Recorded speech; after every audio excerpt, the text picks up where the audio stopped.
El secreto que Alemania guardó hasta el final y que cambió la guerra nocturna.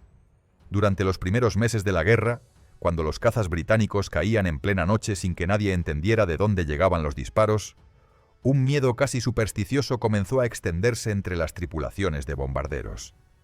Los artilleros traseros morían sin haber disparado una sola ronda. Los pilotos aseguraban que no habían visto ningún aparato acercarse por detrás, por delante ni desde los laterales. Para muchos británicos, aquello parecía casi una maldición, un enemigo invisible que destruía aviones enteros sin dejar rastro. Tuvieron que pasar largos meses para aceptar una verdad que nadie en Londres quería creer. Alemania había estado utilizando un arma secreta que guardó hasta el último momento. Y el avión que la hacía posible no era un bombardero gigantesco ni un caza revolucionario de última generación, sino aquel aparato que medio mundo había desechado como un fracaso. El Bf-110. Pero antes de convertirse en el terror nocturno de Europa, esta máquina empezó su vida bajo una idea simple y ambiciosa: crear un nuevo tipo de caza. Un concepto que, en su momento, sonaba tan atrevido como ingenuo. A mediados de la década de los 30, cuando la transición de los biplanos a las alas monoplanas ya parecía imparable, los altos mandos alemanes comenzaron a obsesionarse con un problema que, hasta entonces, casi nadie había sido capaz de resolver: cómo acompañar a los bombarderos en largas distancias. Su flota de cazas monomotores apenas podía cruzar el canal, mientras que los nuevos bombarderos bimotores podían adentrarse cientos de millas en territorio enemigo. Era un desequilibrio peligroso. Si no encontraban una solución, esos bombarderos quedarían a merced de cualquier patrulla enemiga. Fue entonces cuando surgió una idea radical: un cazador pesado, un Zerstörer, capaz de volar tan lejos como un bombardero, pero con una pegada capaz de destruir cualquier defensa aérea. Hermann Göring idolatró la propuesta desde el primer segundo. Para él, imaginar una formación de destructores protegiendo a sus bombarderos significaba ver el futuro brillante de la aviación alemana. En aquella época, Göring estaba convencido de que podía reescribir todas las reglas del combate aéreo. Si el enemigo reforzaba sus defensas, Alemania construiría algo aún más grande, más rápido y con más armas.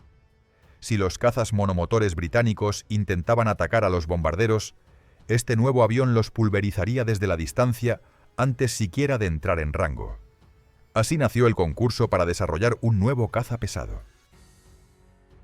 El Ministerio de Aviación exigió un aparato de 2 motores, con fuselaje enteramente metálico, cabina para varios tripulantes, autonomía enorme y potencia de fuego superior a cualquier caza de un solo motor. Y entonces ocurrió algo inesperado. Aunque Alemania tenía 7 grandes empresas capaces de diseñar aviones militares, solo 3 se atrevieron a presentar una propuesta. Cada una sabía que aquello no sería un caza tradicional. Sería una máquina enorme, costosa, difícil de equilibrar y capaz de enfrentar desafíos que hasta entonces solo habían encontrado los bombarderos. Focke-Wulf presentó su proyecto.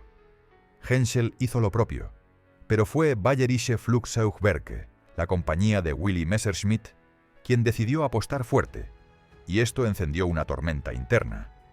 Erhard Milch, que estaba a cargo de la producción aérea, despreciaba profundamente a Messerschmitt. Consideraba que su éxito era fruto más de la política que de la ingeniería. No quería que triunfara, no quería que obtuviera más contratos, no quería ver su nombre asociado a otra victoria técnica. Pero Ernst Udet, figura carismática, héroe de la aviación y encargado de la investigación y desarrollo, tenía una opinión muy distinta. Él confiaba plenamente en Messerschmitt. Y no solo confiaba, era su amigo. La situación se volvió tensa. Algunos historiadores sostienen que Milch aprobó el proyecto del Bf-110 no porque creyera en él, sino porque esperaba que fuese un desastre monumental, algo lo suficientemente malo como para enterrar de una vez por todas la reputación de Messerschmitt. En cambio, Udet empujaba en sentido contrario. Insistía en que el caza pesado era la clave del futuro, que el Bf-110 debía construirse, que no hacerlo sería un error estratégico colosal. Lo que siguió fue una batalla silenciosa que se libró en despachos, reuniones a puerta cerrada y memorandos llenos de pequeñas puñaladas políticas. Pero mientras los altos cargos peleaban, los ingenieros trabajaban sin descanso. El prototipo del Bf-110 fue tomando forma.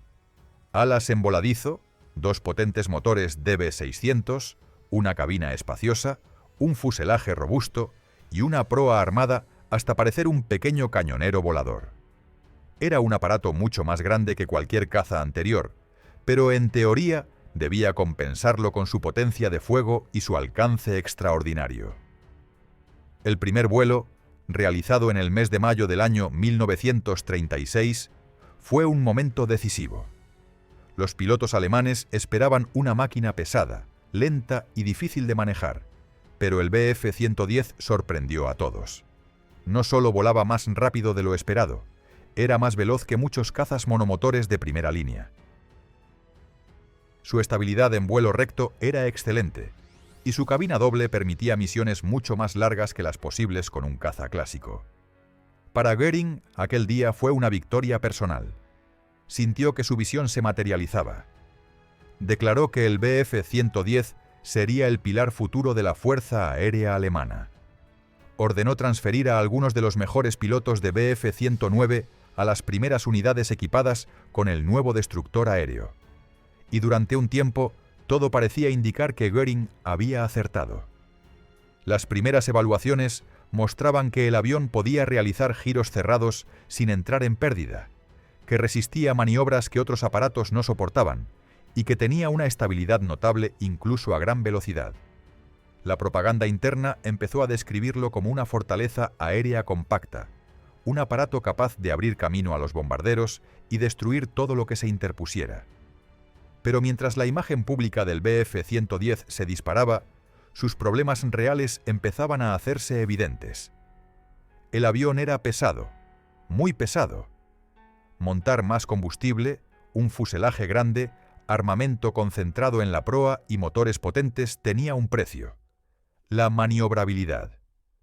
En los giros más extremos, el control se volvía tan duro que algunos pilotos aseguraban necesitar la fuerza de un animal para mover la palanca. Aquello no era un detalle menor, era un recordatorio de que ningún diseño podía escapar por completo a las leyes de la física. No obstante, nada de eso impidió que el Bf-110 pasara a producción. Göring quería su flota de destructores. Udet quería demostrar que Alemania estaba un paso por delante. Y Messerschmitt confiaba en que su creación demostraría su valor en combate real. El destino del Bf-110 estaba sellado. Lo que nadie sabía, ni dentro ni fuera de Alemania, era que este avión viviría 3 vidas distintas: la del prometedor destructor de bombarderos, la del fracaso absoluto frente a los cazas británicos, y finalmente la del cazador nocturno más aterrador de toda la guerra. En esta primera etapa, sin embargo, la historia apenas empezaba, y el mundo aún no sospechaba que aquel caza pesado, tan discutido en los despachos, acabaría protagonizando una transformación que cambiaría para siempre la guerra nocturna en los cielos de Europa.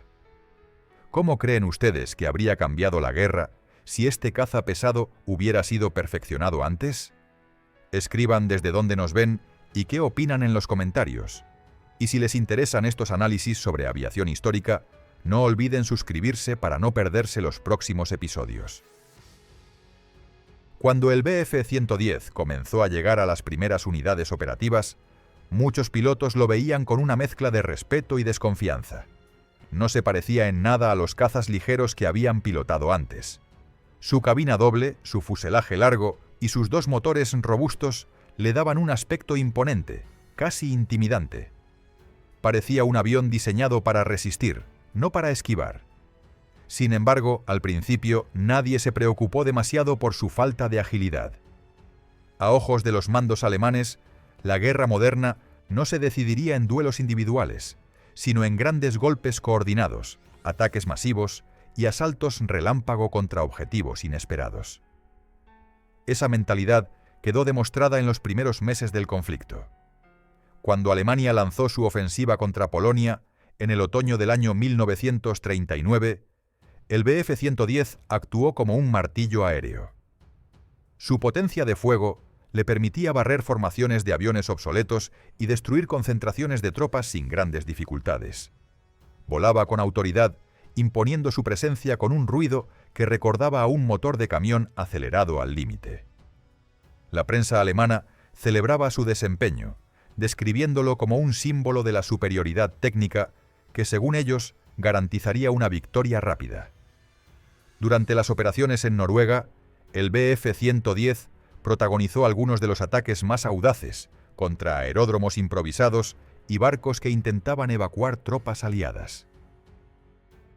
Su alcance le permitía cruzar largas extensiones de mar y regresar sin necesidad de repostar, algo que los cazas monomotores no podían hacer sin riesgo de caer al agua. Aquel detalle impresionó a los comandantes. Un avión que podía escoltar bombarderos a distancias imposibles para los cazas tradicionales parecía, por fin, haber encontrado su propósito. Y cuando llegó la campaña de Francia, su papel volvió a destacar. Las fuerzas aéreas francesas, todavía equipadas con numerosos modelos que habían quedado retrasados frente a la nueva generación de cazas alemanes, no lograron resistir la combinación de potencia y velocidad del Bf-110. Allí, este avión gigante demostró que podía derribar objetivos que no eran capaces de plantarle cara. En esos meses, la reputación del caza pesado alcanzó su punto más alto. Göring lo mencionaba en discursos, y los mandos alemanes confiaban en que este aparato sería la columna vertebral de las futuras operaciones aéreas. Pero todo aquello iba a cambiar con una velocidad inesperada. La maquinaria bélica alemana se estaba preparando para un desafío mucho más complejo que los anteriores: atacar a Gran Bretaña. El cruce del canal no solo significaba alcanzar territorio enemigo, implicaba enfrentarse a una fuerza aérea que, por primera vez, disponía de cazas modernos capaces de igualar la velocidad y la aceleración de los modelos alemanes. Los pilotos de la Royal Air Force, acostumbrados a defender su propio cielo, estaban preparados para luchar, no para retirarse ante la presión inicial del enemigo. Cuando comenzó la batalla por el control del aire sobre Gran Bretaña, el Bf-110 entró en un escenario completamente nuevo. Ya no se trataba de destruir aviones lentos o atacar objetivos mal defendidos. Ahora debía enfrentarse a cazas ligeros, diseñados específicamente para derrotar a otros cazas. El Hawker Hurricane y el Supermarine Spitfire eran máquinas más pequeñas, más ágiles y más rápidas en ascensos cortos. Donde el Bf-110 necesitaba espacio para girar, los cazas británicos podían cambiar de dirección casi al instante. Esa diferencia no era un simple detalle técnico, era una sentencia. A medida que pasaban los días, los pilotos alemanes empezaban a notar que el caza pesado, en el que tanto se había confiado, sufría cada vez que un Spitfire o un Hurricane lo atacaba desde los laterales. El Bf-110 podía mantener velocidad en línea recta, pero en combate cerrado era un blanco grande y predecible. Sus motores proporcionaban potencia, pero no suficiente para compensar la masa del aparato en maniobras extremas. Las reacciones se volvían lentas, y la sensación de control disminuía peligrosamente cada vez que el combate se intensificaba. Los pilotos británicos pronto aprendieron a explotar estas debilidades. Sabían que, si lograban situarse en el punto ciego del Bf-110, aquel gigante se convertía en un objetivo casi indefenso. Las unidades alemanas intentaban protegerse formando círculos defensivos, donde cada avión cubría la retaguardia del siguiente. Esta técnica, que podía servir contra enemigos menos agresivos, resultaba insuficiente frente a la precisión y rapidez de los cazas británicos. Era como intentar proteger un tren blindado con maniobras de una carreta. La situación se volvió crítica cuando el Bf-110 fue asignado no solo a escoltar bombarderos, sino también a abrir corredores de defensa. Esa tarea exigía enfrentarse directamente a los cazas británicos. Y ahí estaba el problema.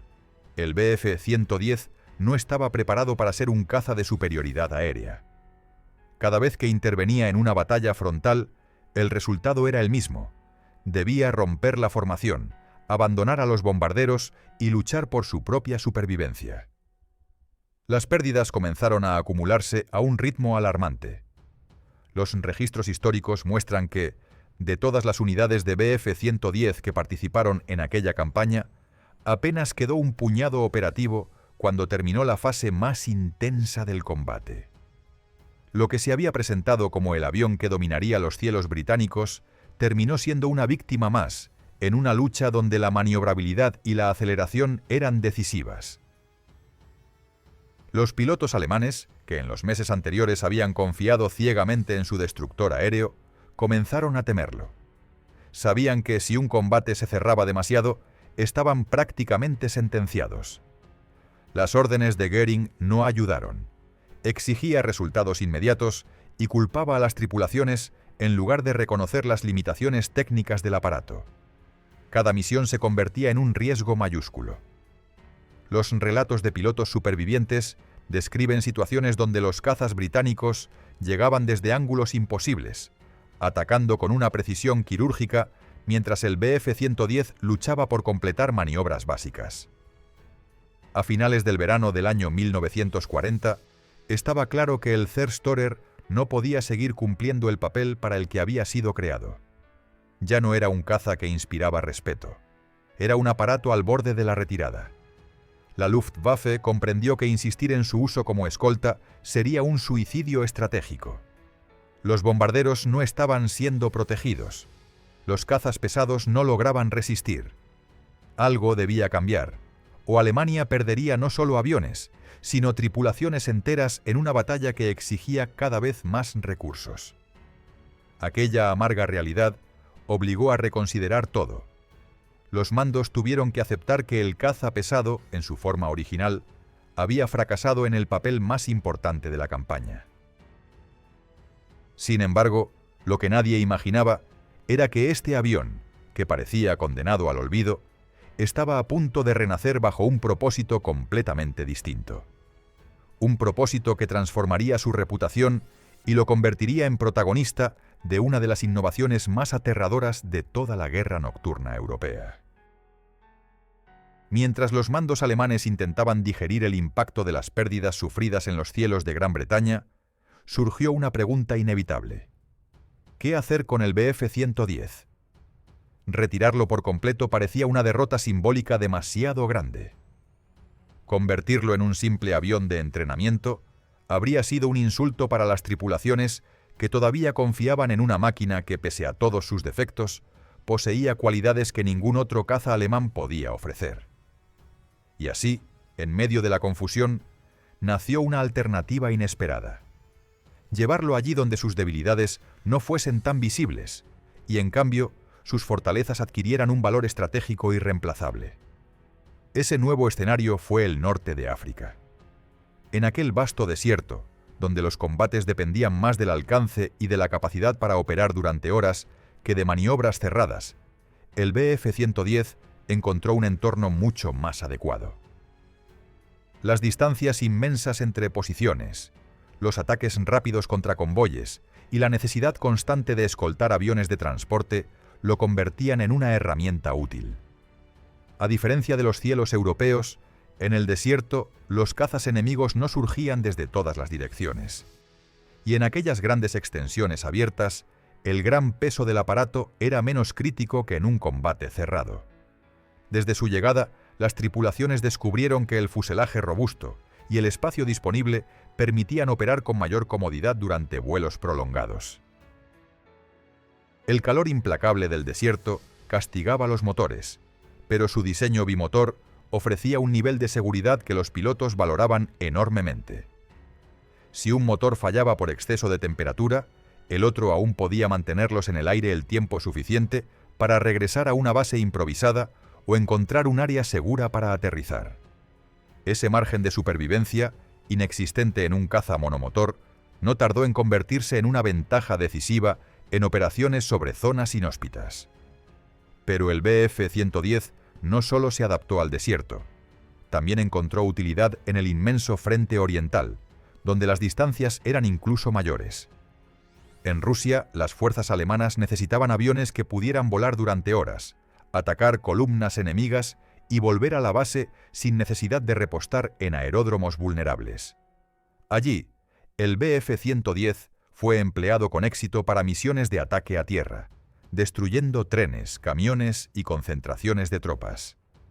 Su armamento frontal, concebido originalmente para derribar bombarderos, se convirtió en un arma devastadora contra objetivos terrestres que no podían responder con suficiente rapidez. Sin embargo, mientras estas misiones mejoraban la percepción del avión, los ingenieros y estrategas alemanes empezaban a estudiar un ámbito totalmente distinto: la guerra nocturna.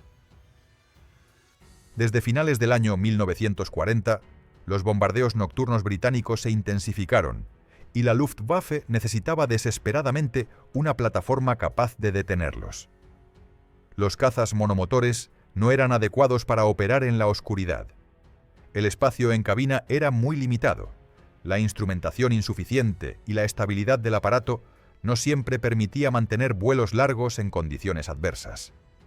El Bf-110, por el contrario, ofrecía tres cualidades que lo hacían ideal: estabilidad, autonomía y espacio para instalar nuevos dispositivos. Fue en ese contexto cuando surgió la idea de agregar un tercer tripulante. Hasta entonces, el avión había sido operado por piloto y artillero. Pero para luchar contra bombarderos en plena noche, se necesitaba un operador especializado capaz de gestionar nuevos instrumentos electrónicos. Por primera vez, se consideró instalar sistemas de detección que permitieran localizar aviones enemigos sin necesidad de contacto visual. La palabra crucial empezó a circular entre los talleres de la Luftwaffe: radar. La instalación de primeros equipos Telefunken, con grandes antenas montadas en el exterior del fuselaje, transformó por completo la apariencia del Bf-110.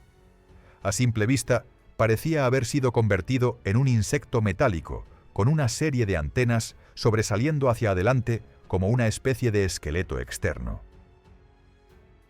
Aquella extraña configuración reducía la velocidad máxima, pero daba algo que ningún caza alemán había tenido hasta entonces: ojos en la oscuridad. Los primeros vuelos de prueba revelaron tanto dificultades como promesas. Los operadores de radar debían interpretar señales imprecisas en pantallas rudimentarias, pero incluso con limitaciones técnicas, aquellos instrumentos permitían detectar bombarderos británicos a distancias considerables. La Luftwaffe comprendió rápidamente que el arma decisiva de la guerra nocturna no sería la velocidad extrema ni la maniobrabilidad, sino la capacidad de encontrar al enemigo antes de que éste supiera que había sido localizado. Los escuadrones de caza nocturna comenzaron a alistarse, y el Bf-110 se convirtió en la plataforma predilecta. Su cabina alargada acomodaba perfectamente al nuevo tripulante, y el piloto podía concentrarse plenamente en la aproximación mientras el radarman dirigía el encuentro desde la pantalla. La coordinación entre ambos transformó la experiencia de combate nocturno en una danza silenciosa, donde cada movimiento debía ejecutarse con absoluta precisión. Para las tripulaciones era un reto nuevo y fascinante. La oscuridad no era ya un obstáculo, sino una ventaja estratégica. La incorporación de estos sistemas coincidió con una reorganización completa de la defensa aérea nocturna alemana. Estaciones terrestres detectaban las incursiones enemigas y guiaban a los cazas hacia la zona aproximada. Una vez allí, los pilotos de Bf-110 usaban su radar a bordo para localizar a cada bombardero y ejecutaban un acercamiento que debía ser extremadamente controlado. La cabina amplia permitía incluso verificar mapas, ajustar radios especiales y manejar instrumentos adicionales sin el estrés constante que sufrían los cazas monomotores en condiciones similares. A medida que las operaciones nocturnas avanzaban, el Bf-110 comenzó a destacar.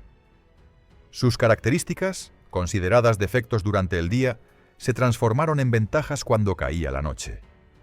Su peso aumentaba la estabilidad. Su gran tamaño permitía instalar equipos cada vez más sofisticados. Su autonomía le daba libertad para patrullar durante largos periodos sin necesidad de regresar a la base. Lo que antes era visto como una debilidad se convertía en la piedra angular de un sistema de combate completamente nuevo. Y así, mientras los bombardeos británicos avanzaban hacia el corazón de Alemania, el aparato que había sido ridiculizado por su torpeza diurna se transformaba lentamente en la criatura ideal para cazar en la oscuridad. Cada noche, nuevas tácticas eran probadas, nuevos equipos eran montados, nuevos pilotos eran entrenados en el arte de localizar enemigos que no podían ver. El Bf-110 había encontrado un papel que ningún otro avión alemán podía desempeñar con tanta eficacia. Lo que nadie imaginaba era que esta evolución todavía no había alcanzado su punto culminante. La guerra nocturna estaba a punto de entrar en una fase aún más inquietante. Un arma secreta, desarrollada con un propósito brutal y preciso, transformaría para siempre la reputación del Bf-110 y daría origen a uno de los episodios más estremecedores de toda la aviación europea. Faltaba poco para que Alemania revelara una innovación que haría temblar a los bombarderos británicos durante meses enteros. Las noches sobre Alemania comenzaron a transformarse en un escenario que pocos pilotos británicos estaban preparados para enfrentar. Hasta entonces, volar en la oscuridad significaba confiar en la disciplina, en la formación y en la capacidad de los artilleros de detectar cualquier amenaza que apareciera detrás del bombardero. Pero de repente, esa lógica dejó de funcionar. Los ataques no venían desde los ángulos conocidos, ni desde arriba ni desde los laterales. Los disparos llegaban desde un punto ciego absoluto, un lugar que ningún tripulante podía vigilar: la parte inferior del avión. Al principio, los informes de las tripulaciones británicas carecían de coherencia.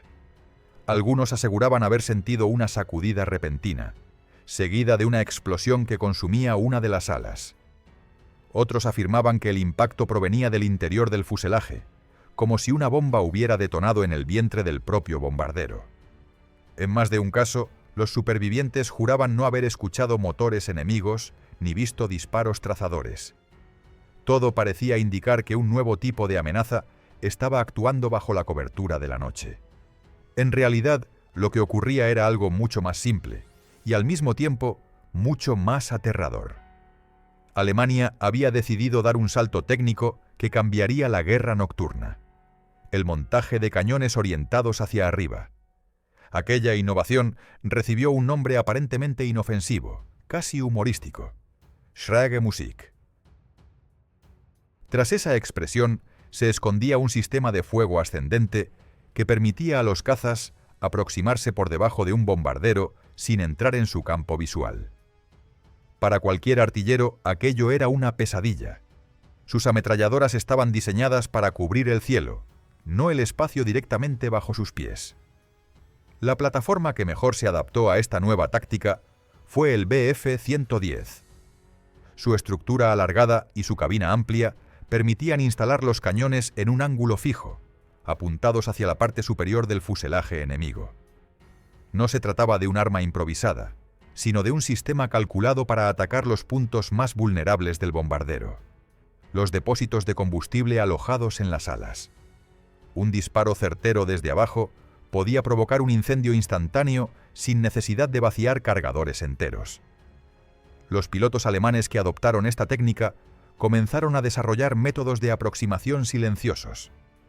Con el radar de a bordo, localizaban la posición del bombardero, ajustaban su velocidad para mantenerse en su punto ciego y ascendían ligeramente hasta situarse justo debajo del objetivo.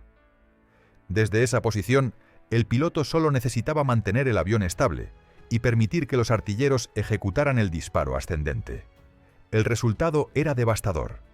En cuestión de segundos, el bombardero quedaba envuelto en llamas o perdía una superficie de control crucial. Muchos de ellos ni siquiera tenían tiempo de enviar una señal de auxilio. La eficacia del sistema sorprendió incluso a las tripulaciones alemanas. Hasta entonces, las intercepciones nocturnas solían ser inciertas y complicadas. Los encuentros dependían del azar, de la habilidad del operador de radar y de las condiciones atmosféricas. Pero con Schräge Musik, cada aproximación se convertía en una oportunidad casi garantizada. Algunos pilotos describieron sus primeras misiones con una mezcla de asombro y desconcierto. Era como si los bombarderos enemigos se alinearan para ser abatidos, incapaces de defenderse de un ataque que no podían percibir. Uno de los factores que permitió mantener el secreto durante tanto tiempo fue la incredulidad de los aliados. En varios interrogatorios, los mecánicos y pilotos alemanes capturados mencionaron la existencia de estas armas ascendentes. Sin embargo, las autoridades británicas descartaron esos testimonios por considerarlos exageraciones o maniobras de desinformación. Nadie podía aceptar la idea de que un caza pudiera situarse cómodamente bajo un enorme bombardero sin que éste lo detectara. Aquella incredulidad se convirtió en una de las mayores fallas de inteligencia del conflicto aéreo europeo. Los meses siguientes fueron un desastre para las tripulaciones de bombardeo de la Royal Air Force. Cada noche, aviones que habían logrado cruzar la costa alemana y alcanzar sus objetivos caían en áreas donde no se reportaban cazas enemigos. Al regresar a sus bases, los pilotos que conseguían sobrevivir describían escenas confusas, impactos precisos, incendios repentinos, explosiones internas sin señales de ataque previo. La moral de las tripulaciones comenzó a deteriorarse.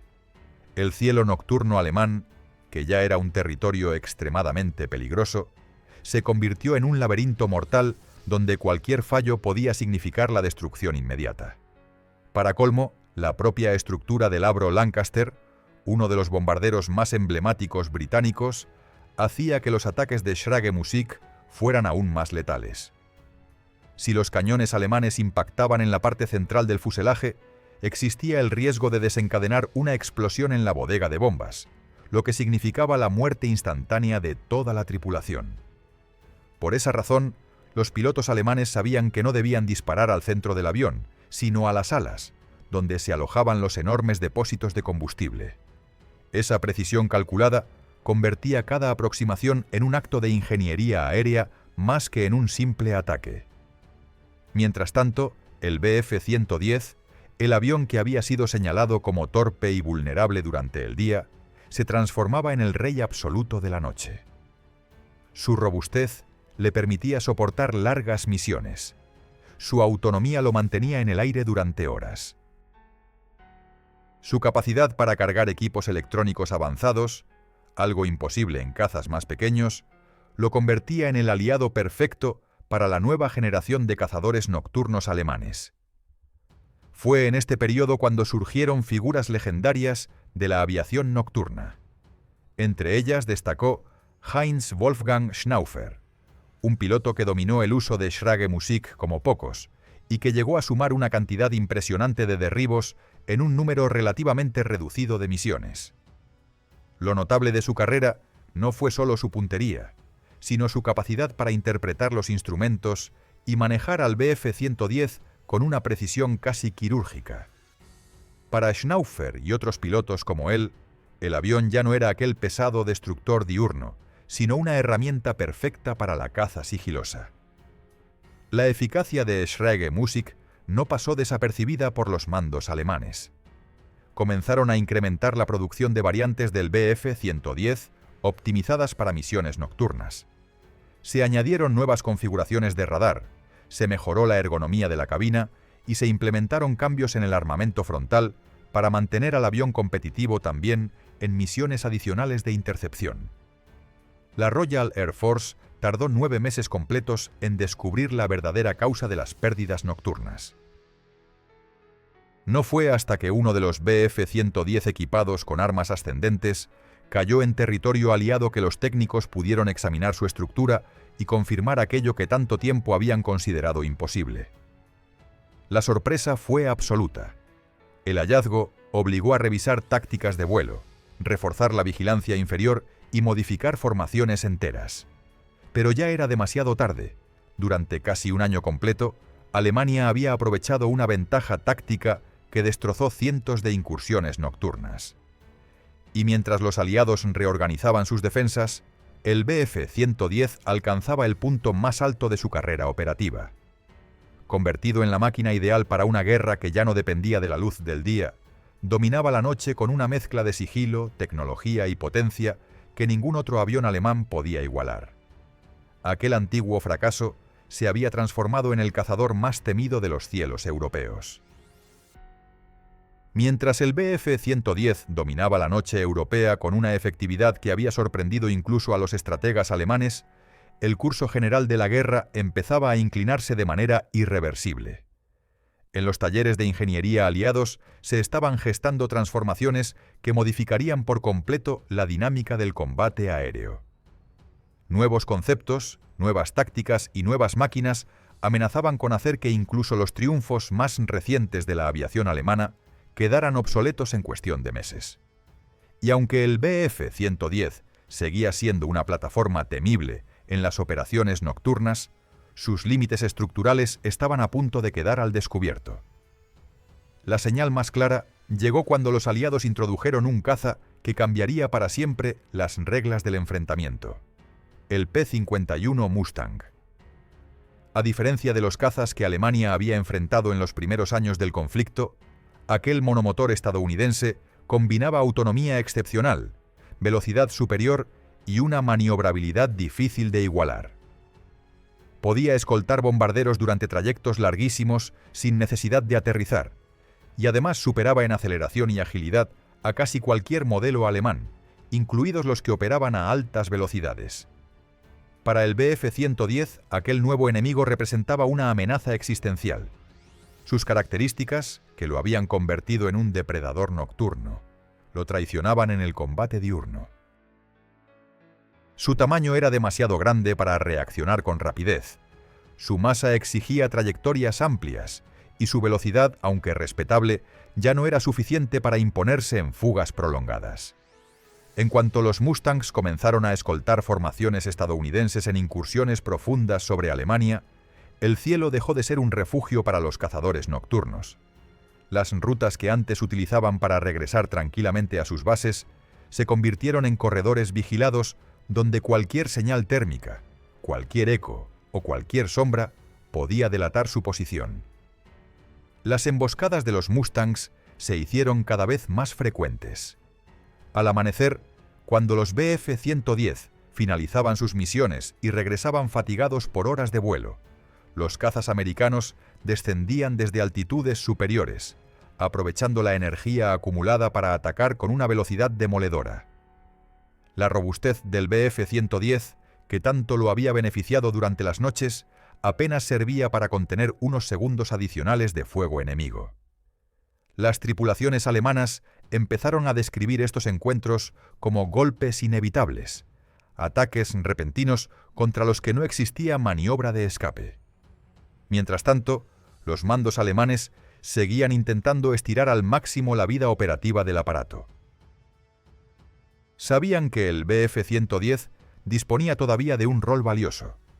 Las misiones nocturnas contra bombarderos británicos seguían dependiendo de él, y no existía otro avión alemán con capacidad suficiente para albergar equipos electrónicos complejos.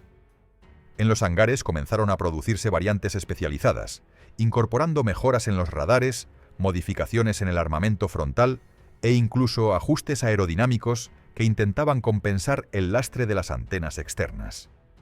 Pero ninguna de estas mejoras podía eliminar la creciente vulnerabilidad del aparato durante el día. La situación empeoraba con cada mes que pasaba. Los ataques aliados sobre territorio alemán se intensificaron, y los cazadores nocturnos, que antaño podían operar con cierta libertad, se vieron obligados a esconderse en hangares camuflados o carreteras boscosas improvisadas. Cuando salían al amanecer, el riesgo era extremo. Cuando aterrizaban al final de la madrugada, el peligro era igual de alto.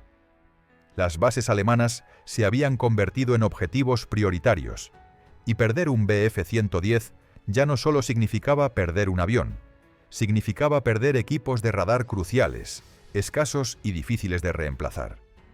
Aún así, las tripulaciones mantuvieron su compromiso. Sabían que el aparato estaba lejos de ser invulnerable, pero también eran conscientes de que la alternativa era abandonar el espacio nocturno a los bombarderos aliados. Y la Luftwaffe no podía permitirse semejante vacío. En esos últimos años, los pilotos comenzaron a experimentar una mezcla de agotamiento y determinación. Muchos de ellos describían la tensión constante de volar en la oscuridad, combinada con la amenaza de los Mustangs al amanecer, como una doble trampa que drenaba tanto la mente como el cuerpo. El declive definitivo del Bf-110 comenzó cuando las incursiones estadounidenses se tornaron sistemáticas. Bombarderos B-17 y B-24 cruzaban el cielo alemán durante el día, acompañados por escoltas que podían llegar tan lejos como ellos. Las rutas de aproximación de los cazas nocturnos, antes ocultas bajo una aparente calma matinal, se convirtieron en caminos vigilados. Cada intento de reposicionar unidades, cada despegue tardío y cada aterrizaje prematuro podía ser detectado. La superioridad aérea aliada había alcanzado un punto en el que la Luftwaffe ya no podía responder con la flexibilidad de años anteriores. A finales del conflicto, el Bf-110 era un vestigio de una era que estaba terminando. Su concepto, tan revolucionario en la década de los 30, había sido superado por la velocidad con que evolucionaba la guerra aérea. El avión siguió operando hasta los últimos meses gracias a su capacidad para integrar equipos radar y armamento específico para la noche, pero ya no podía competir con las nuevas realidades tecnológicas y tácticas. Las misiones se volvieron cada vez más arriesgadas. Las pérdidas aumentaron. Y la disponibilidad de tripulaciones entrenadas disminuyó de forma dramática. Cuando las operaciones de la Luftwaffe colapsaron en el tramo final de la guerra, miles de aviones quedaron abandonados en aeródromos destruidos. Entre ellos se encontraban innumerables Bf-110, algunos en buen estado, otros dañados tras esfuerzos enormes para mantenerse en servicio a pesar de un entorno cada vez más hostil. Los que no fueron destruidos por bombardeos o quemados por las propias tripulaciones fueron capturados por las fuerzas aliadas para su evaluación. Aquellos aviones que durante un tiempo habían sido la columna vertebral de la defensa nocturna alemana terminaron silenciosamente, estacionados en terrenos embarrados, sin combustible, sin tripulación y sin un cielo oscuro en el que cazar. Para el momento en que la guerra terminó, Alemania había producido más de 6.000 unidades del Bf-110 en distintas variantes. La mayoría no sobrevivió. Apenas unos pocos ejemplares quedaron intactos, demasiados pocos para representar el impacto que el aparato tuvo durante las operaciones nocturnas europeas. Su historia fue, en muchos sentidos, la historia de una máquina que vivió más de una vida. Nació como promesa, fue humillada como escolta diurna, resurgió como asesino nocturno y finalmente fue superada por una nueva generación de cazas que redefinió por completo la aviación militar. El final del Bf-110 no fue un acto heroico ni un enfrentamiento épico. Fue un apagón gradual, una muerte silenciosa marcada por la inevitabilidad de la evolución tecnológica. Pero durante un periodo crucial de la guerra, cuando la noche pertenecía a quienes podían verla, este avión se convirtió en una sombra capaz de cambiar la historia de la guerra aérea europea. Si esta historia les ha parecido tan sorprendente como a nosotros al reconstruirla, denle un like, comenten qué parte les impresionó más y suscríbanse para no perderse los próximos episodios sobre la aviación de la Segunda Guerra Mundial.